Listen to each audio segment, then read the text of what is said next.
chơi rồi nực khơi nha chơi rồi nực lên khơi nhá mình làm mình đâu vậy mình tầm muối vậy nó bạc chơi bay cái ba lại thế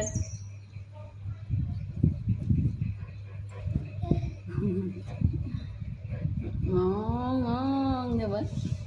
bạn tàu ngon ngon ơi đây này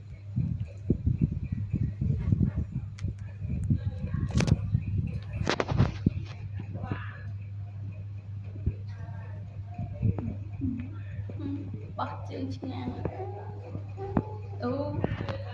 ô